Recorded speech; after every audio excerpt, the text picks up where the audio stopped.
It's no longer news that Uganda is gunning to substantially grow its economy to a tune of $500 billion by 2040. However, this growth will require financing, adequate human resource, better jobs, strengthened economic governance, healthier and better skilled people.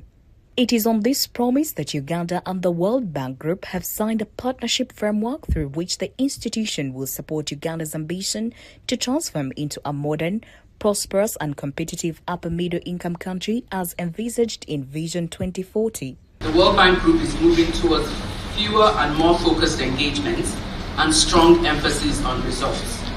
The question is no longer how much we invest, but how effectively those investments translate into development outcomes. Our objective is clear, not just to finance projects, but to help create the conditions for sustained private sector-led growth and more job creation. The two documents we're launching today are closely linked.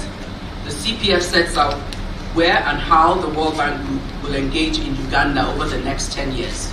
The framework signed in Kampala on Monday is a 10-year operational strategy that lays out how the Development Finance Institution will deploy its knowledge and funding in the country. We will support the government to build the institutional capacity needed to manage public resources transparently and sustainably, and to create more fiscal space and mobilize domestic resources to finance Uganda's long-term development needs.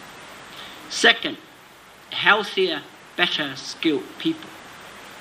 A $500 billion economy, Honourable Minister, requires a highly productive workforce.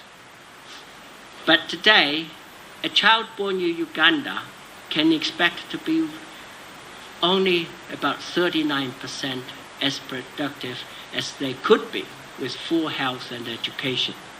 And we will focus heavily on investing in equipping the workforce to meet the needs and the demands of tomorrow's economy. The World Bank is one of Uganda's major development partners, contributing to the country's development roughly $2 billion per 3-year cycle through investments in different sectors, including transport, agriculture, energy, education, health and social protection.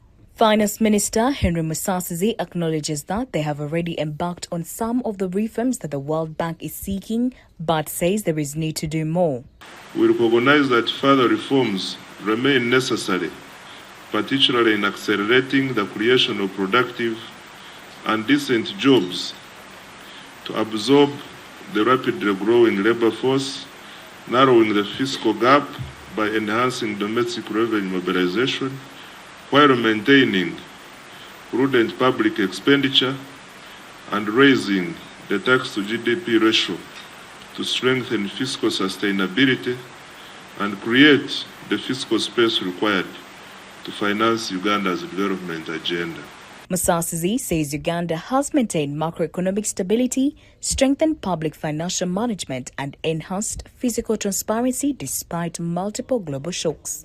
Download the app on App Store or Google Play Store now. Vision Digital Experience, the future of media. New Vision TV. Stream smart, stream new vision.